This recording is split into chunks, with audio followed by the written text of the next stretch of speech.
I'm ready. Are you? Oh, yes, you are. I can sense it. We are all ready for the hottest podcast blending Second Life and real life. Boys and girls, it's time for the fourth wall with Paul and BK in three, two, one. Talk to me.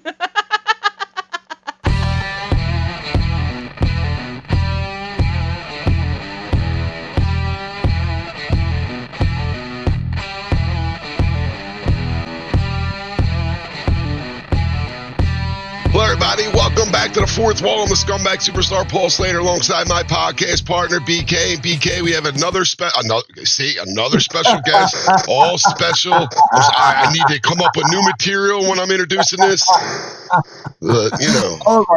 All of our guests are special. They know that it's spelled Speshul.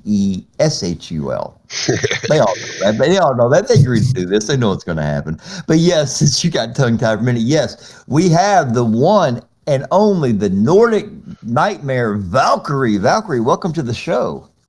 Yeah, thank you. I'm glad you guys were able to get me on. Thank you for giving me the shot. Yeah, Okay, she had a long wait, but we got him. Finally got him. Yes, you did. But here, I'm going to tell you something. I have a confession to make. I made the mistake. Everybody knows that when it comes to doing the show and everything, I try to do I use AI and I try to come up with different ideas for people, to catch their attention with thumbnails and everything we do on social media for promoting. And I did yours, and you liked it, but I did not realize how light a fur your Abby has. And I made the one come out so dark, and I'm like, yeah, that'll teach me. I need to start doing my research before just thinking I know what I'm doing. So I owe you an apology for not coming more true to the character. Oh, that's all right. I still loved the promotional stuff that you guys put out. Oh, well, definitely appreciate that. All right, well, let us go ahead and get right down to it. Everybody knows what the show's about. We delve into both sides. So let's just go ahead and start, real life. How, what got you into wrestling? Oh, man, we're starting with the sad story first. All right. So. Oh, damn. Okay. Sorry. That's okay. Back in 2023, I went through a particularly bad breakup, and it wasn't bad because it was violent or anything like that.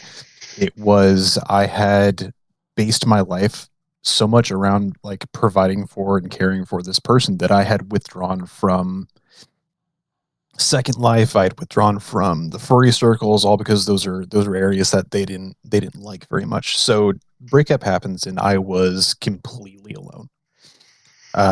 Jumped on to Second Life and was trying to trying to reconnect to social circles and figure out, what Sims are people still going to. And I stumbled across United Furry Wrestling.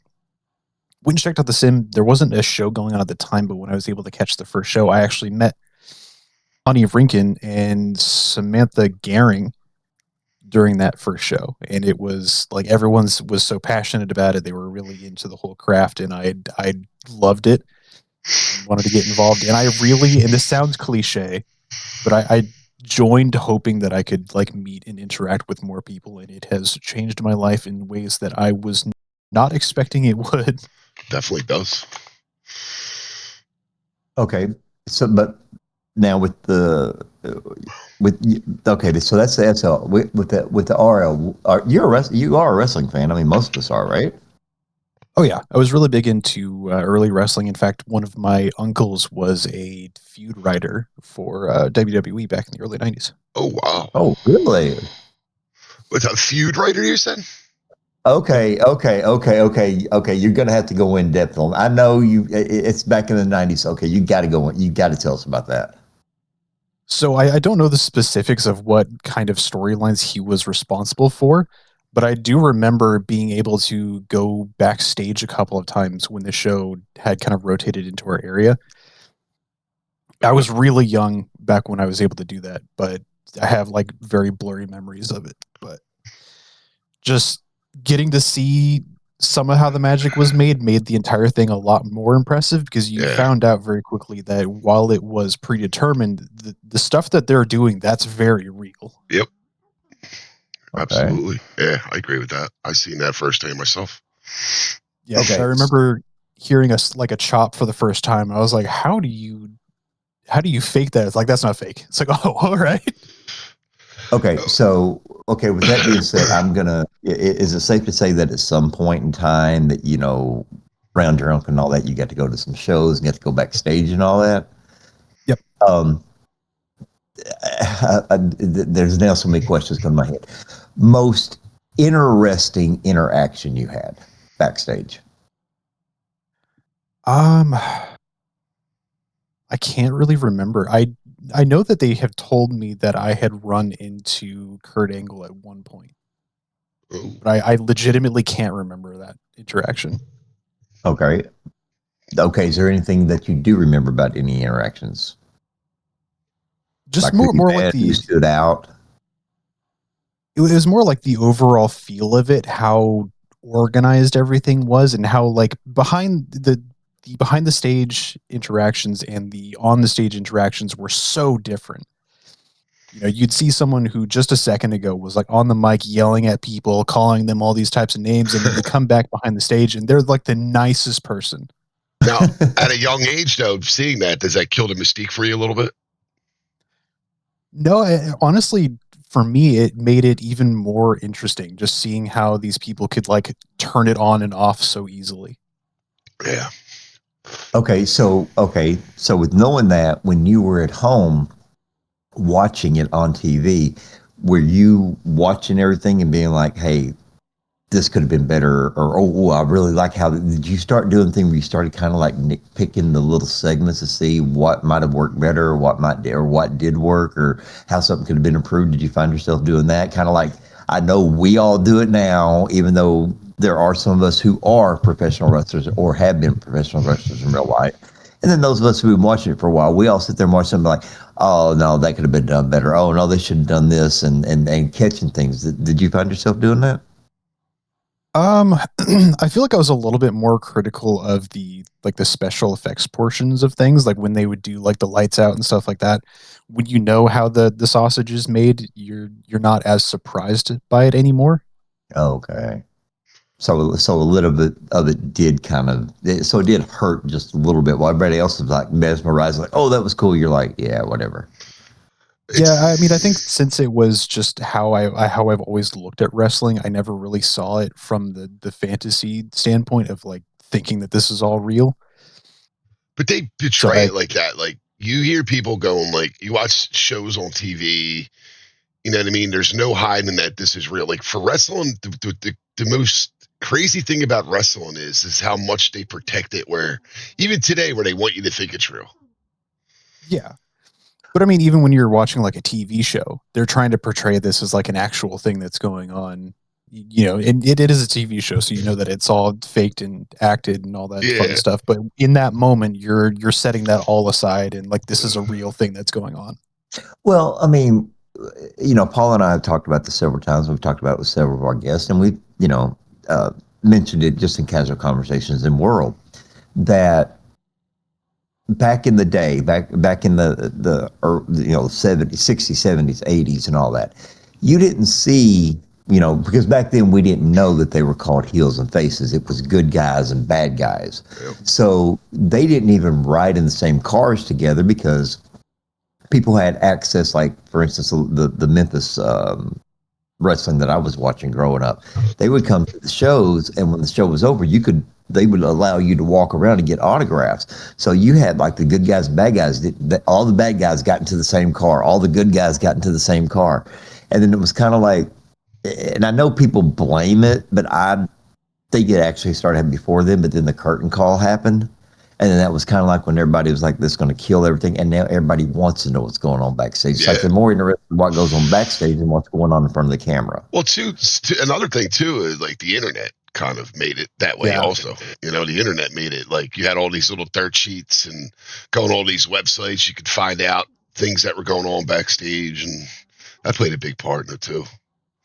Yeah, social media also changed a lot of how the game was played because now you can interact with them directly from anywhere. Yeah, we're getting blocked by them. Yeah. Okay, so I gotta touch on this. Before we went on, Paul, you missed this. Okay, so you're going to kind of be playing a little bit of catch up. There was a conversation going on, and it was brought to my attention that you had been given, I guess you've been given the blessing, or you've been deemed, a an honorary Australian because of the accent that you do. Oh man. Yeah, Yes.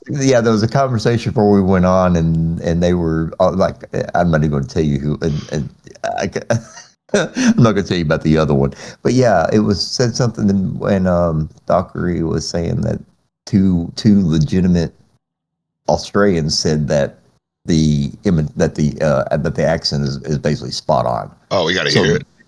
yeah, absolutely. So there we go. Croc. What was the name of the character?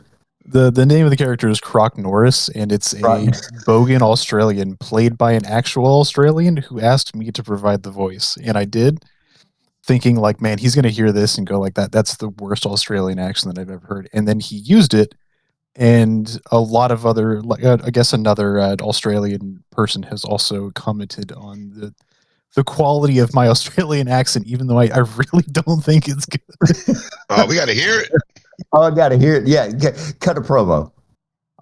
Put me right on the spot. Why not? That's what we do. Right. So Croc Norris, he kind of talks a lot like this.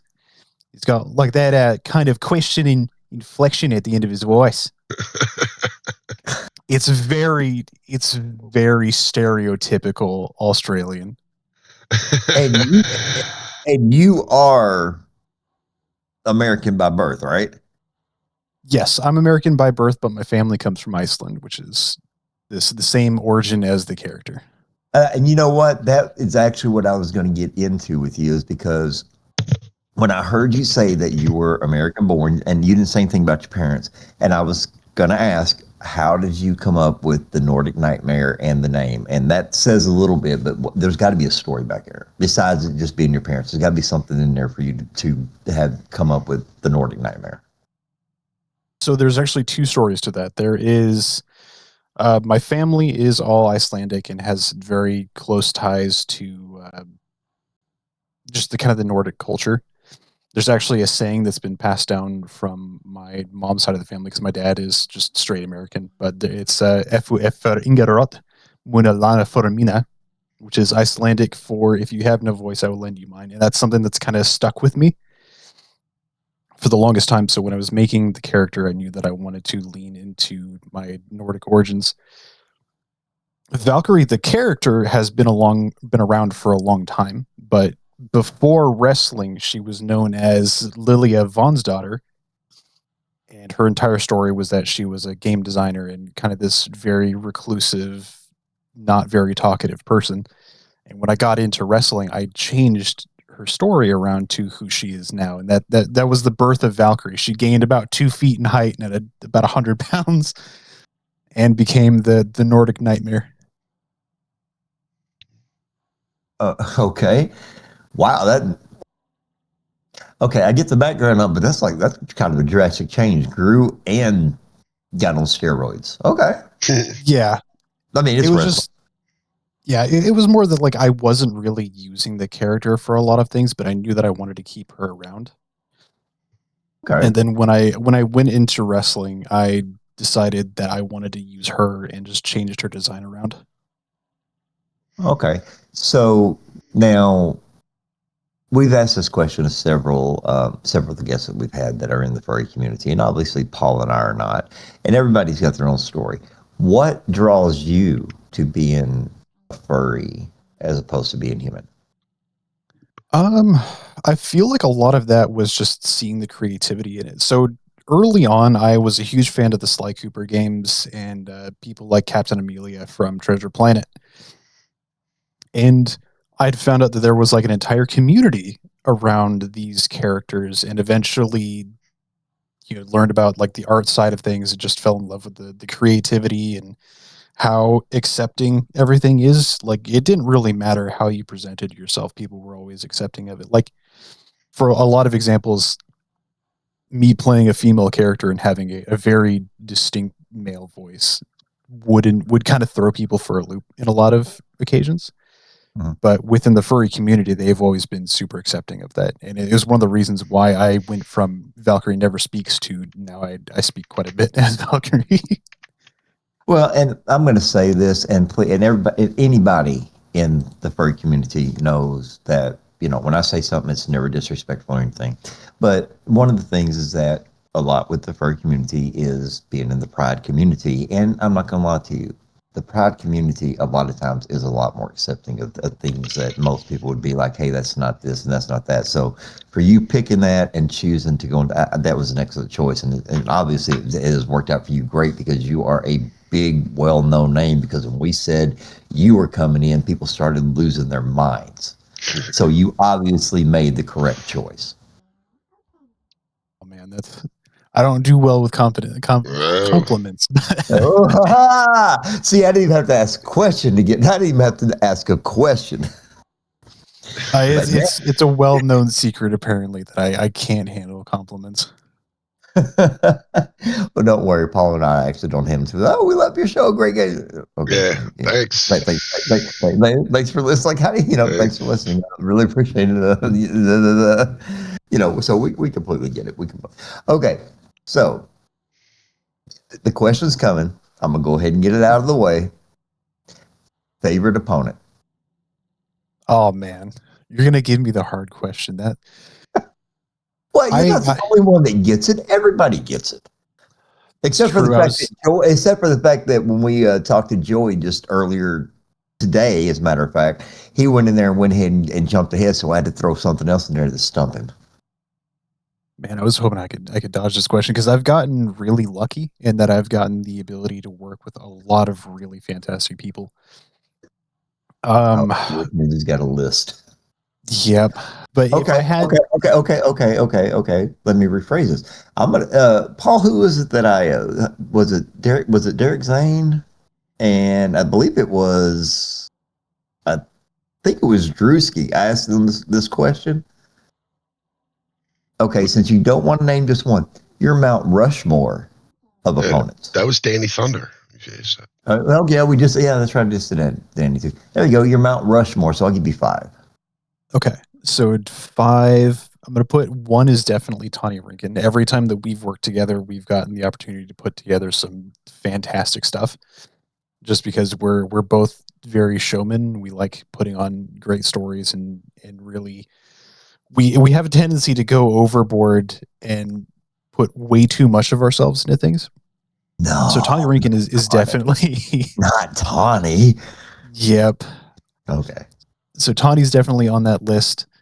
I'm going to say Meika is also on that list as well, specifically because she is also another person that has an incredible amount of passion for what she does, and it makes it super easy to do incredible things when you're working with someone that really just has their heart on their sleeve when it comes to that kind of thing. And case in point was the Hell in a Cell that we did yesterday, actually, which I've said to a few people is probably one of the best matches I've done in a good while.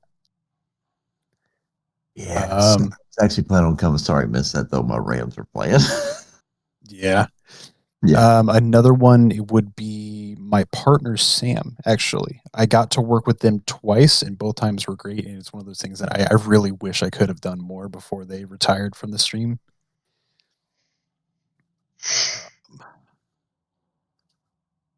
Oh no! Two more, and now it's getting tougher.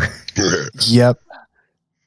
Felicia Zucker, because she's also one of those people that really understand who her character is and how to best play up her character, and she's incredibly inventive when it comes to putting together gestures. And I've never worked with someone who has like 90% of the match is a custom gesture of some kind, and that is Felicia Zucker. Oh, okay. And then last spot, I'm going to give it to Drewsy Hawksley, just because of how much I learned just psychologically from that guy when we were working together. He taught me a lot of lessons that I still use today. Yeah, that's right, Chrissy. Drewski for the win. Actually, I should have thought about that. For those of you who are listening on Dark Star, Tony just come in and said the fourth wall challenge. Name your favorite wrestler, and Drewski can't be on the list. Listen, it's not my fault that Drewski Hoxley is a treasure that needs to be protected at all costs. He taught me a lot of things, specifically one amongst them, and I'm going to kind of jump ahead a little bit, but a lesson that I learned from Drewski Hoxley that I carry to this day is that the mark of a good performer is someone who can do a match where you're not just making yourself look good, but you're also making your opponent look good, especially if you're on the losing end. Yep. Yeah, I mean that's right, and I think Drewski's got it's got a lot of the mentality that Paul and I do. To be honest, your wins and losses should be based on how the story goes. Mm-hmm. It shouldn't be based on what you want. It should be what makes sense. Does it make sense for you to lose? Does it make sense for me to lose too? Does it make? And I think that's where Drewski comes in, is that he reminds you, look, you're telling a story. You're not boosting your stats. You're telling a story. And I think, and I do give Drewski a lot of credit for that. Yeah. I've always said that wrestling is a competition, or it's a theater play disguised as a competition. We're not actually competing for anything, because a lot of people get into that mindset of, oh, my character can't lose this way. My character can't lose this way. How should my character, who's 12 feet tall and 4 million pounds, lose to this person who's a high flyer? And then, like, that's the challenge. You have to figure out, how do they beat you? Right. And that's a challenge that I pose to every wrestler, is point to any single person on the roster with you and name, how does that person beat you? Yeah, believability. A lot of it is you build somebody up believable. You could do whatever you want. Well, I mean, what was it back during the Ruthless Aggression era? Rey Mysterio beat Kane. Beat Dave Batista too. Yeah. And I mean, that's not something that should happen, but it was great for it to happen, because, it showed, oh my God, we're doing something different. They're doing something never been seen before. That shouldn't have happened. That's great. And a lot of people forget about that. Well, I always say, like, the it factor in wrestling, they all said, oh, yes, the it factor. Like, my it factor, and this is, again, suggestive, but is when that person's music hits, do you believe they're going to kick everyone's ass in that ring? Like, you know what I mean? Like, if you have 5 guys in the ring and Matt Cardona or Zack Ryder's music comes up, do you believe he's going to beat up everybody in that ring? He's Zach probably Ryder, no. Steve Austin's music hits. Do you believe he's going to kick everyone's ass? 10 people in the ring's ass. Yeah. Yeah. Like, that's, and everybody gets a stunner. Yeah, that's what I mean. Like, that's the believability. I feel like that's my it factor. If I believe when that guy's music hits that everyone in that ring is in trouble, including the ref and the commentator, like, that's my idea what the it factor is. Yeah. Yeah, and I've worked with a couple of, like, really big wrestlers, and thankfully this is a really rare mentality now. But there was a couple of big wrestlers who would constantly be asking the question of, oh, well, my character is this much tall and this much weight. How are they going to lose to someone half their size? And I feel like that shouldn't even really be a question. This is a theater play. You have to figure that out. You have some kind of weakness that can be exploited. Yeah, right. Because and in all honesty, Jim Ross didn't coin the phrase or anything like that, but he would say it a lot. And you would hear Lawler say it a few times, but like growing up watching that, Memphis wrestling, when The Undertaker come through and he was Mean Mark, he's almost 7 feet tall, one of the biggest ones in there. But they say when you're lying on the mat, you're just as tall as your opponent. Yep. So you got to keep this guy down, take his knees up.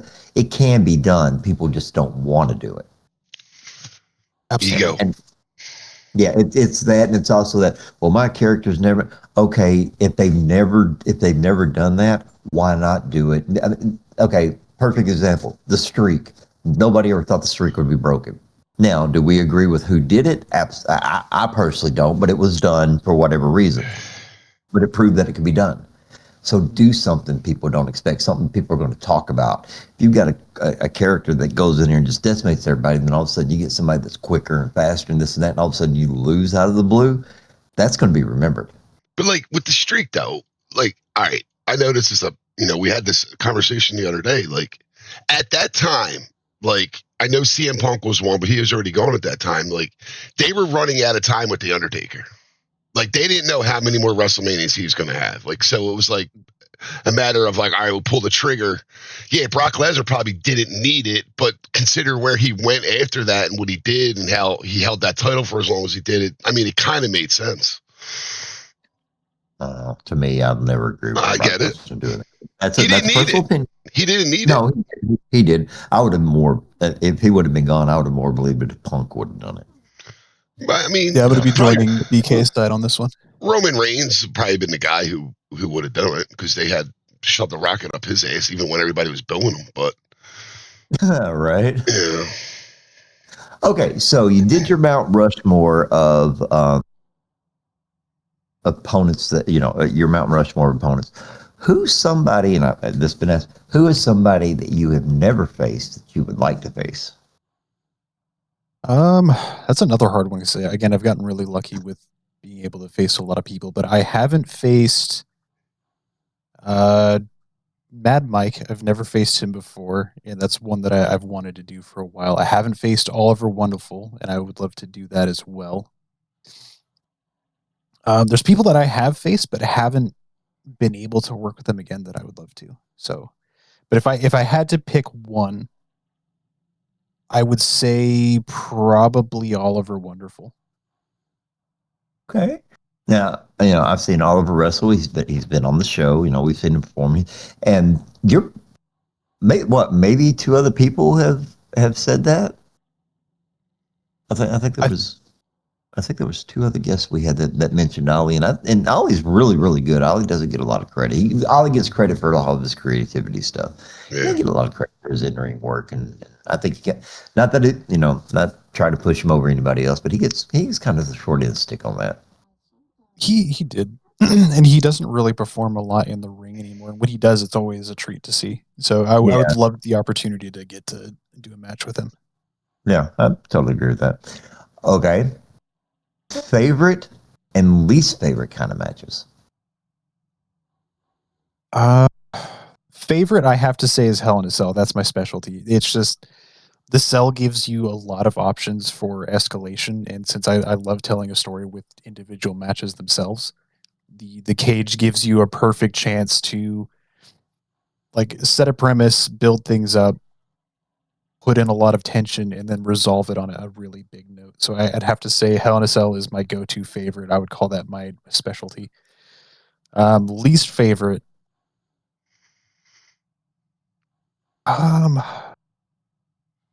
This is going to make a lot of people upset, but I'm going to say hardcore because I'm not a big weapons person. Okay. I don't see myself as utilizing a lot of weapons, which for a lot of the audience would be kind of boring to see. Mm-hmm. But like, I understand the draw and the appeal of hardcore. And I'm not saying that it's a bad match type at all. I'm just saying that I'm probably not the best fit for hardcore matches. But if it was one of those things where if you were in a story and it was one of those that your opponent, regardless of what persona you're playing, your opponent keeps doing something, keeps pushing, keeps doing this, keeps doing that, and then finally it's like, okay, I've had enough. I'm going to use everything, including the kitchen sink, to beat your ass. You would do it because with the story that you agreed to. You just don't want to do it just to be doing it. Yeah, absolutely. There's no match type that I wouldn't do if there was a story involved. Like I don't really flaunt Valk off a whole lot, but if there was like and Joey said this, I'm stealing this from Joey, but if you wanted to put Valk into a Bra and Panties match and it was serving a story, I would do it. So I would do a hardcore match for a story. Okay, it's just but here's the thing. There's a difference between Valkyrie and Father Troy doing a Bra and Panties. Valkyrie's a female. Yes. So, because honestly, I didn't say this during it, and I probably should have, and I know he's in here listening. I don't want to see him and another guy pulling off another Briscoe Pat Patterson Bra and Panties thing from the end of the Attitude Era. Yeah, I mean, I don't doubt that there was a lot of people who would want to see Valkyrie in a Bra and Panties match. I don't want to see Valkyrie in a Bra and Panties match. I've built this character up as big and mean, and like you don't want to be near them, let alone while they're wearing clothes. Oh, well, I mean, I get it, like I said, if it was something to have fun and to make sense, you would do it, but you wouldn't just go out and say, "Oh, this kind of match I want to have." It's like, okay, it makes sense, but don't ask me to do it just to do it. Yeah, 100%. The hardcore is definitely that for me. Where if it's in a story and we're blood feuding and it turns into a hardcore match, absolutely. But as just a random booking, it doesn't really fit me all that well. Okay. Well, I mean, and Mike said it here, and he said it before. He understands. People understand. Hardcore is not everybody's cup of tea. Just like I think, it's just part of it. People, you have your different categories, I guess you could say, of fans. You have the ECW people, and that come in and that's all they want, and then you have the ones that are traditional. It's like, man, falls count anywhere, okay, no disco, things like that. So it all depends on what it is, but if it makes sense, let's do it. Yeah, absolutely. And someone did ask how about a coffin match. I would 100% do a coffin or ambulance match. That's one I've wanted to do for a long time. Just figuring out the logistics in Second Life is a bit iffy.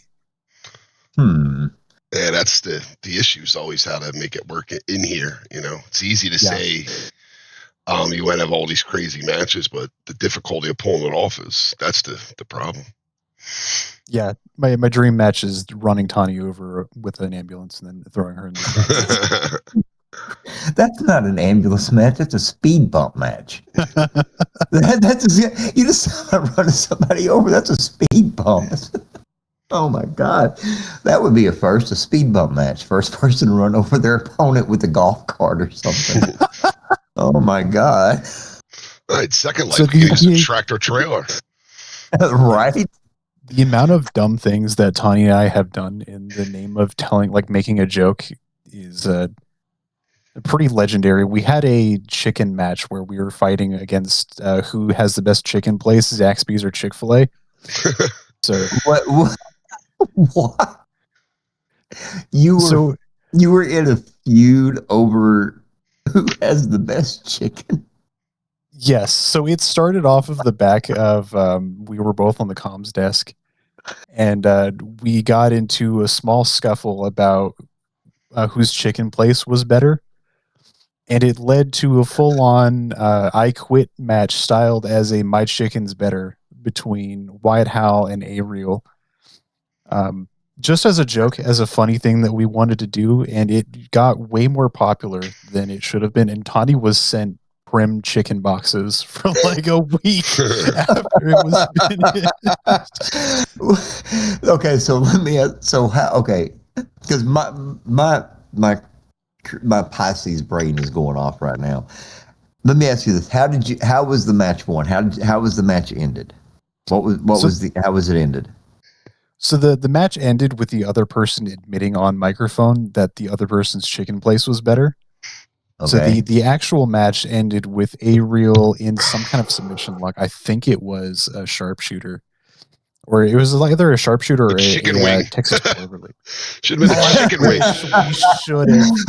Actually, where my head was going, I'm not going to lie to you, this is where my head was going, is that in order to win, you had basically like a last man standing, but it wasn't the fact that you didn't get up after the 10 count. It was like you put a piece of your chicken into your opponent's mouth. And if they couldn't spit it out, then you won the match. Because if you're arguing over chicken, that means I don't like this one, I don't like this one. You're forced to eat the opponent's choice of chicken. That's how I would have ended it. There's ways we should have done that better, but I think that it's still. I've never heard that. I have never heard that. We've threatened to run Paul, that back. I think we need to do some brainstorming to get some ideas for writing and all that. Because I would have never thought anything like that. My chicken's better match. Wow, that's awesome. That's the thing with the Wyatt character, is that there are a lot of things that I've done as just a throwaway as Wyatt, and it has come back to haunt me. Like I have T-shirts made of something that I said as a joke one time, and it became like a unofficial slogan for the character. Okay, so this is not okay. I'm going to jump ahead because you're talking about missed opportunities and we're doing the. I'm not going to read this as a because it's not a question, but I'm going to read it exactly as it is. And this comes from Mike. When the fuck will you stop murdering my mother tongue? Talking about his language, not his mom's. I mean, he's more in the wrong because it's actually pronounced Worcestershire. He just doesn't want to admit to that. Yeah, he wants to know when you're going to start torturing his native tongue. I will fight him over that. It's pronounced Worcestershire. What? Oh man, so there's a sponsor for LPW called Monster Sauce, and part of the ad is come taste the sauce and guess what the flavor is or something like that. Yeah, I've heard it. As a commentator, I read that ad read and then I made a joke after the ad block of the taste of the sauce is Worcestershire. And it was one of those throwaway things that became a huge thing because Mags and I spent the rest of the show making Worcestershire jokes. And I understand it's pronounced Worcestershire. I'm not going to pronounce it Worcestershire. It's Worcestershire. So you did this on purpose? Oh, 100%. Yes. It got to a point where even I was getting tired of the Worcestershire jokes. And someone that was wrestling in the ring took a break from the action to come get mad at me on the desk. And I leaned even harder into the Worcestershire jokes. See, because something like that would be, my luck would be the fact that I was trying to pronounce it correctly and I screwed it up, and then somebody would say something, then after that I would continue to do it on purpose. But doing it intentionally, that was good. That was smart. I like that. Oh, because I knew that it was going to piss people off, and it does. Every time I say it, people are mad, and I live for that. Worcestershire. That is really, really good. So in the time that I've said that, there has been a spite can of energy drink flavored Worcestershire sauce. There's now a sauce bottle out there with Worcestershire. I'm laughing because Mike is in our chat going, stop saying it wrong. But like that's been my experience with Wyatt. I will say something as a one-off joke, and it just becomes this, like it ends up on a t-shirt somehow. It ends up, it just becomes just it creates its own life, right? It just grows out of control. Yes. So there was a promo at Honor once where I was trying to make the person that I was feuding against Hammer break on the microphone. Uh-huh. So I didn't tell him I was going to do this. I just told him you'll know when the promo is over. So I end the promo and I say, I'm not gonna waste any more time. When it's time, I'm gonna go home and F my wife. And then I just turn and walk out of the ring, and all I hear is him just yelling, "This is on YouTube, you can't say that." And within like a week, the creative department of the Fed made it into a t-shirt, and they still sell it to this day. You can still buy it. It says I'm gonna go F my wife. Yes. And it got to a point where I could not end a promo as Wyatt without saying that, because the crowd would demand, like they'd be asking me in the crowd, like, "Oh, what are you going to go do, Wyatt?" I'm going to go do the thing. Oh, geez, got me going to a coffin fit there. Something that was, oh man, that is great.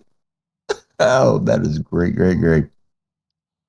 All right, everybody, we are going to take a short break here for our sponsors. Make sure to like, make sure to subscribe, and if you have any questions for Valkyrie, make sure to send them to myself or Paul. I already have a couple, and we'll get back to them in just a moment. And we are back, and we are with the Nordic Nightmare Valkyrie, and it has been some very interesting conversation that we've had going on. But one of your favorite people, and one of our very good friends, Mad Mike, has got a question for you. No, I will now not pronounce Worcestershire correctly. No, that didn't even come up in this. So, It says, as someone, now he's talking about himself for just a second, he talks to him as someone who puts a bit of stock into the character being a hardcore guy. What is your opinion of the hardcore scene, both a few years ago and recent times with the increase of tools and weapons? His personal view is it needs a lot of help, but don't need to add to it. So my personal view of the hardcore scene has always been that like everyone who's one of the hardcore legends uh, is an SL wizard somehow, because they're able to do incredible things with a platform that's like 23 years old. I have seen some incredible stuff that people are able to do with like hardcore, and Mike is a perfect example of that. Felicia is another great example. Kiros is Luca is another fantastic hardcore person. Drewski is as well. Like the creativity in the hardcore scene is exceptionally admirable, and it might be why I'm not much of a hardcore person, because it's kind of intimidating to look at and be like, man, how do you compete against like legends like that? Yeah, I mean, people who laid the groundwork, it is kind of hard to follow in those footsteps, isn't it? Okay, so Mike, okay, so the next one for Mike, it says, I saw your pre-DM at UFW. I will say that I was impressed for your first time wrestling. You picked up a lot in a short amount of time. With that being said, for people starting out, what advice can you give them to hit the ground running like you did? I feel like a lot of it is just it's experience. I learned more just by doing it than I did from any actual like instruction. Um, just taking time to like run practice matches, because that's a lot of what I did when I was first starting out. Was I would pull people aside and be like, "Hey, I want to practice a couple things. Can you like card a quick match with me, and we'll just run it for ourselves and just see how it looks." So I did a lot of that, and I feel like it paid off, because when I did my pre DM, I had, and this was actually one of the first times that I interacted with Tawny, was she was in the crowd and said something to the effect of, "I refuse to believe that you've never done this before." So I had a pretty good inkling that I was doing something right. Okay. So you basically come in and were you I mean, because a lot of us had some kind of gaming experience, you know, because the controls and this and that. Did you have a gaming background or anything like that, or just basically on what you knew from your real life experiences? Oh yeah, I've been a gamer of some variety for most of my life, especially PC. I probably started in my early teens, so that definitely gave me a little bit of a leg up there. Okay. Since you said that you're a gamer, I'm going to go off and I'm going to ask a question here, not wrestling related. Favorite game? Oh, it's cycles. It depends on just kind of what my mood is. I've been playing a lot of Escape from Tarkov recently, but I also play a ton of Marvel Rivals. I used to be really big into Deep Rock Galactic. Um, if I had to pick a favorite game, it's definitely the Sly Cooper series. I go back to that one a lot. Okay. All right. Next question is from Mason. How did you train yourself to adjust your voice? Did you practice or just train for it, or is it just natural? Oh, I just went for it. So originally, Valkyrie never spoke, and when she did speak, I would ask other people to voice her. Um, I can't remember who said it in the last episode with Father Frood, but when other people were voicing Valkyrie, they would give her very strange accents, and it was always kind of strange. But I had listened to people like Luca, who had done a lot of promos with just their normal voice. I had listened to people like Alex Calhira, who's a fantastic promo artist, and Tawny, who's also great, and then Drewski as well. And eventually I decided, you know what, people know. I'm just gonna voice it myself, because then I can inject a lot of the actual emotion that Valk is supposed to be feeling in this moment into the character itself. Because a lot of the time when Valk was supposed to be like frothing at the mouth mad because she's a berserker, they wouldn't really put that emotion into it. And I felt like it was lacking there. And then Wyatt is just me at 11. Okay, fair enough. All right, and now Mike wants to know, with you settling into the powerhouse role that Valkyrie has, is there another style of wrestling that you wanted to try, but your characters wouldn't allow? I feel like I've tried a little bit of everything with my different characters because I've played a number of different characters in different feds. So I had Zoe Delacroix, which was my submission technical specialist, my pure graphs only wrestler. I have Wyatt, who is my showman high flyer, and then I have Valk, who is my powerhouse striker. So I can't really think of any styles that I haven't tried. I naturally gravitate to powerhouse because I'm really big with impact and selling impact, and I feel like powerhouse lends really well to that. Okay. Okay, so Richie, who has been a guest on the show, now Richie just got here a little bit ago, so he's actually asking a question that I brought up, but I'm going to ask anyway because he was not here to hear your answer. His first question is, who is your dream match opponent? Dream match opponent for people I have faced or haven't faced. I mean, let's just do both. Yeah, that's fine. People I haven't faced is haven't. So Oliver Wonderful. I have never faced Oliver Wonderful in a match before, and I would have always wanted to. Mhm.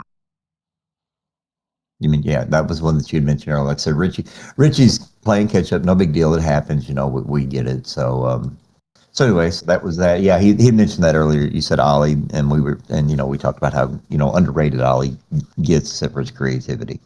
Yeah. Now his second one is something that would be kind of interesting because the question is what is your favorite takeout order after a match? That's a good one. So after the My Chicken's Better match, I 100% went and got Zaxby's. And then I remember distinctly gloating on the microphone to Tawny, who doesn't have his Zaxby's near them. So it's a toss up between Zaxby's. You actually went and got Zaxby's and come back and got on mic and was bragging about eating Zaxby's after winning the My Chicken's Better match? 100%. Yes, I did do that. Oh, oh my God. Oh, that. All right. I'm sorry. That's some top notch trolling right there. That's great. That's all right. I live to troll Tawny in various ways, like telling her that she's typing in the chat with some dry lips. Don't look him now. Oh my God. I think I'm not gonna lie to you, and I've noticed this since we've become part, since we do co-sponsorships with UFW and LPW, and of course we have it with Premier and what I've noticed is when it comes to, in all honesty, the trash talking, you furries are in a category all by yourself. I have never laughed so hard at some of the stuff that I have read when you all are talking in character. It has got to be some of the best reading I've ever witnessed in my time in the SLWC. It's awesome. I don't know where you all come up with this stuff. Yeah, I'm gonna parrot Richie here in that we just don't really have any shame. We're walking around as anthropomorphic animals. You can't shame us. Good point. It's true. I guess so. It was really true. Okay, but it's so much fun. It's so much fun being around you all, and so much fun watching you all with the in character. And I'm going to mention somebody that does it a lot. Capricorn. Yep. Yeah, they do it a lot, and I just crack up every time I get in there and I see there's 60 new messages and LPWs, and I'm going there. I'm like, all right, what do you say? What they say this time? What they say this time? Oh my! And by the time I got to go to the bathroom, by the time I'm done, so I'll sit here and actually pee myself laughing. It is great. It is great. Yeah, and we love people like Capricorn that are tuned into the scene, and they make projects like Fight the Good Fight just out of their own love of the game, because I've always maintained that if you're not doing this for the love of the game, you're in the wrong spot. Yeah, definitely. Yeah. Yeah, speaking of Fight the Good Fight, I actually listened to a couple of his episodes not too long ago. I actually like what he's doing with that. A lot of fun, really interesting. And yes, you Yeah. all can let him know that I said that. Oh, wait, Richie's got another one here. Okay. Okay. What made you break character during a promo as Wyatt / Valkyrie? I don't think I've ever broken character during a promo, but I have 100% broken character on the desk before. With Wyatt is easy because Wyatt is less a character and he's more just me being a complete gremlin. But when I'm on the desk with Tawny, it just becomes a contest between the two of us of who can get the other to corpse on the mic live before the other. Like, we're not allowed to mute our microphones at all. And we'll just be going back and forth trying to get the other one to corpse. And then the second someone does, we just yell, "Go get the man!" Because we're both botchamania marks. Botchamania. Botchamania. Oh my god. Wow. Botchamania. I've heard that term several times. This first person's ever mentioned on the show. Oh yeah. It fuels a lot of what we do. Yeah, I can tell. But like I said, it that I'm not and when I say this, everybody understands that I'm just being myself. I'm fine the fact that my character is human and I'm in a human fed. And it's just that I don't think I could actually find a furry Abby that would fit my character, that would fit me, fit my personality. That's just it. But when it comes to putting on a show, when it comes to your promos, when it comes to sitting there and like Richie said, or what was said earlier about, you can't say anything, you can't do anything because you all heard it all, and basically you all are 10 feet tall and bulletproof with all the bullshit you all have to put up with people who don't want to understand or don't care to understand why you do what you do with the furry abbies. But it's one of those things that when it comes to thinking outside the box and it comes to, what, who really cares? We're playing a mountain lion, we're playing a Farini, we're playing a zebra, we're playing a cat, we're playing a hyena. We're already out there showing how goofy and fun we want this to be. Let's just see how much more, eye-catching, eye-popping, oh my God, can we do it? And you guys go out there and do it. You don't care if anybody likes it or not, as long as you're having fun. And that's what's really great about the furry wrestling community that I personally love. Yeah, I feel like a lot of the creativity that has led to the creation of the furry community, because you have to be kind of a little out there creatively and out of the box to go, hey, I want to be a 7-foot tall hyena from Iceland known as the Nordic Nightmare, and they do all these things, and that kind of stuff. It bleeds over a lot into what we do narratively in the ring. Okay. All right. Now I have one for you from Berry Slice. They said, now I think I already know the answer to this because of part of the conversation from earlier, but it says, who is someone that you have worked with that you would want to do more with? You cannot say TLC because you said you were happy with the way that ended.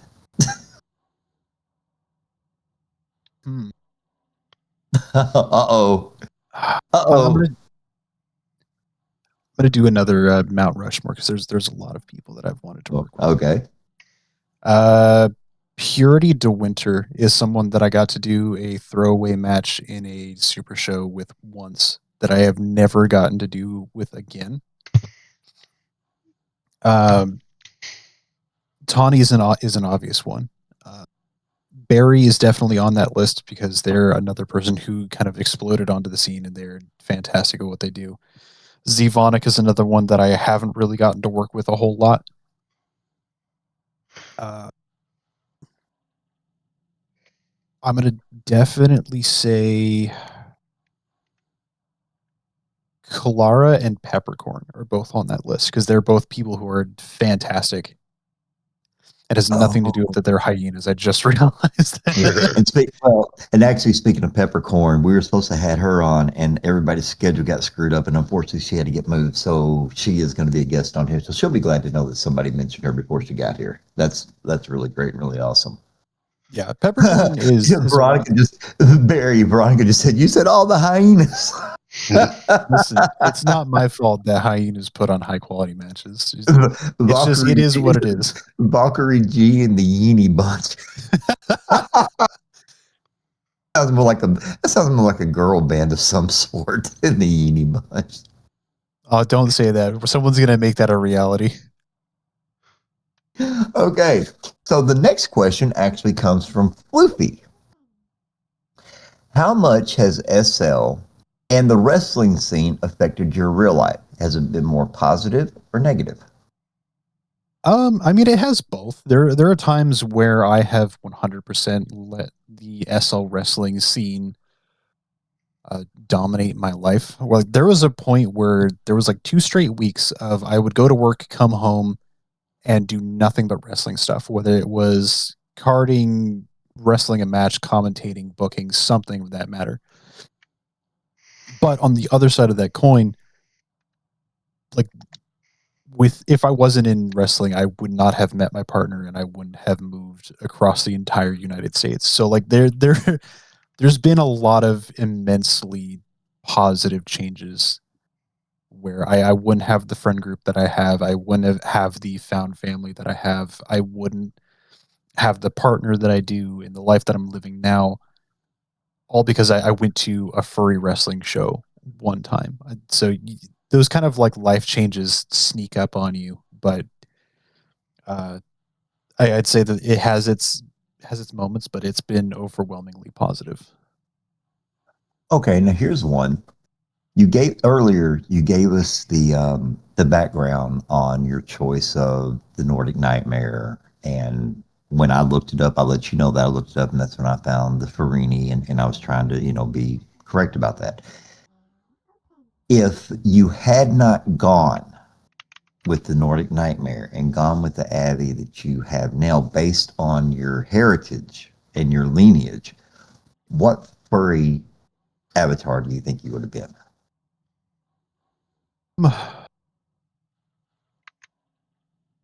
It probably would have been one of my other characters. So I have Valkyrie, who is like the one that I'm most well known for, but then I also have Wyatt Howe, and he's another character that I resonate a lot with.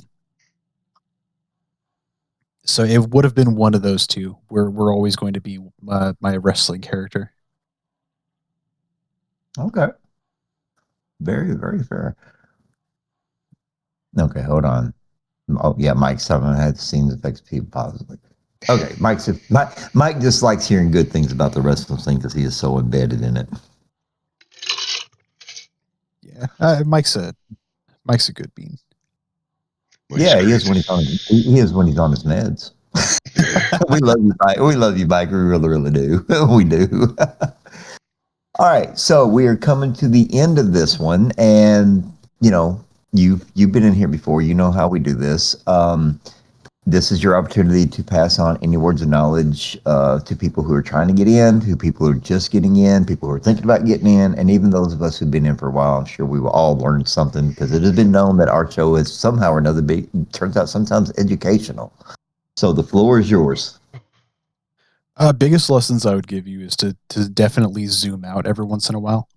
When you're wrestling and being involved in the scene, it's really easy to get super zoomed in and look at things through a microscope and get so overwhelmed, and SL wrestling becomes your entire life and you take it too seriously at times. So it's good to at times take a step back and realize that at the end of the day, we're putting on a show. We're a bunch of people on the internet doing wrestling on a 23-year-old program. It's not as serious as it may seem at the moment. And sometimes it's good to take a breather. And this is something that I've had to learn the hard way a lot of times. Is it's not that serious. It's not as big and cataclysmic as you think it is. The belts don't mean anything. They're just titles. They're props to be used for the Fed. Have fun with it. Make friends. the social aspect of wrestling is always going to outweigh the whatever performative boons you think you might get. Well said. Absolutely. All right, ladies and gentlemen, that will be the end of this episode. We have some more guests coming up for you all, and we will see you all very soon. Thank you very much for tuning in. Bitch Please has teamed with Whatchamacallit. Brings you all of your clothing needs from custom wrestling attire to everyday clothes. Established in 2007, Whatchamacallit is one of the oldest clothing stores in SL. For more information, contact Baddock Og. Custom work is available, and they have clothes for men and women. Have you ever logged in a Second Life just to spend time with that special someone, or just to escape that headache called real life, and you just can't seem to find anything to do? Well, here at Warblood City, we have got something for you. Rentable bikes for a bike ride, a cafe for that date night, or a place to catch up with friends over tea and coffee. We also have our very own movie theater, so make sure you check out what's on the big screen. Every year from the 21st of September until the 1st of November, there's Warblood City's annual Autumn Carnival, so make sure to check that out. All you got to do is go into your search bar and type in Warblood Isle. Take the teleport, and welcome to the last stop you'll need for fun. We will see you all very, very soon. LPW, otherwise known as Limitless Pro Wrestling. Check out their shows Riot Thursday nights at 4 p.m. SLT, then catch them again on Unleashed Sundays at 1 p.m. SLT. Aaron's Domain is a SL-themed server for friends, family, and the SL wrestling community. They have all sorts of channels and categories that may pique your interest and are currently tied to several other feds in the SL community, whether Rain works there or not. They do show their support for the family in the best way that they can. If you wish to become a member and join us, feel free to ask herself or Chrissy, and they will get back to you. Welcome to the Aaron family, and the door is always open. Premier Wrestling is Second Life's leading federation for virtual sports entertainment, where passion meets performance, and the spotlight's not just on the ring, it's on you. We're recruiting now. Wrestlers, commentators, managers, referees. If you've got the drive, we've got the platform. With 4 electrifying weekly shows, Overload, Attitude, Rise, and ABW, Premier isn't just entertainment, it's a movement, a community, a gateway to the virtual world, proudly partnered with Linden Labs. Whether you're here to compete, perform, or elevate the action behind the scenes, there's a place for you in the Premier family. Step into the story. Visit premier-wrestling.com and join the action.